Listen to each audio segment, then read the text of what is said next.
કલમ 325 મુજબના ગુના કામે આરોપી શંકાનો લાભ આપી છોડી મૂકવાનો હુકમ ફરમાવતી તિલકવાડા મેજિસ્ટ્રેટ સાહેબશ્રીની કોર્ટ।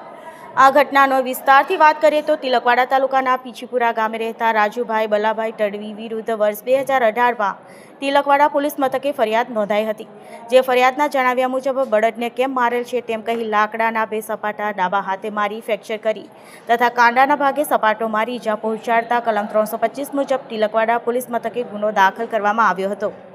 જે કામે તિલકવાડા કોર્ટમાં કેસ ચલાવવા પર આવતા નામદાર કોર્ટ આરોપી વિરુદ્ધ પ્રોસેસ કાઢવાનો હુકમ કરવામાં આવેલ।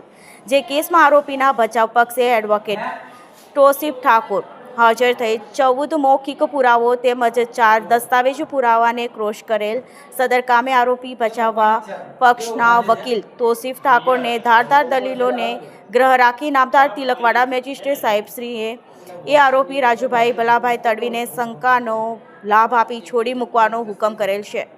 એ હુકમથી તેમના પરિવારમાં ખુશીનો માહોલ છવાયો છે। ગઈ તારીખ 5/6/2018ના રોજ પીછીપુરા ગામના રાજુભાઈ બલાભાઈ તડવીનાઓ ઉપર આઈપીસીની કલમ 325 મુજબનો ગુનો તિલકવાડા પોલીસ સ્ટેશનમાં દાખલ થયેલો હતો। જેનું ચાર્જશીટ થઈ નામદાર તિલકવાડાના જ્યુડિશિયલ ફર્સ્ટ ક્લાસ મેજિસ્ટ્રેટ સાહેબની કોર્ટમાં થઈને આવતા આરોપી વિરુદ્ધ પ્રોસેસ ઇસ્યુ કરવામાં આવેલો અને આરોપીએ પોતાના બચાવમાં અમો તોસીફે ઠાકોરને પોતાના બચાવ પક્ષે વકીલ તરીકે રોકેલા હતા। જે કામમાં આરોપીએ પોતાનો ગુનો કબૂલ ન હોવાનું જણાવેલ અને ત્યાર પછી ફરિયાદ પક્ષનો પુરાવો શરૂ કરવામાં આવેલો। આ કામે ફરિયાદ પક્ષે 14થી વધુ પુરાવાઓ મૌખિક પુરાવાઓને તપાસવામાં આવેલા, જેની ઉલટ તપાસ અમારા દ્વારા કરવામાં આવેલી છે।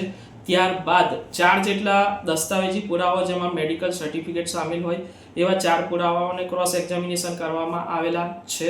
આમ કુલ્લે મળીને 21થી 22 જેટલા મૌખિક તેમજ દસ્તાવેજી પુરાવા મળી 21થી 22 જેટલા દસ્તાવેજોને ક્રોસ એક્ઝામિનેશન કરવામાં આવેલા છે અને ત્યારબાદ પુરાવો પૂર્ણ થતાં બંને પક્ષકારોની દલીલોને નામદાર તિલકવાડાના જ્યુડિશિયલ ફર્સ્ટ ક્લાસ મેજિસ્ટ્રેટ સાહેબે સાંભળેલી હોય અને અમારી બચાવ પક્ષની ધારદાર દલીલોને ધ્યાને લઈને આરોપીને શંકાનો લાભ આપી આઈપીસીની કલમ 325 મુજબના ગુનામાં નિર્દોષ ઠરાવી છોડી મૂકવાનો હુકમ કરેલ છે।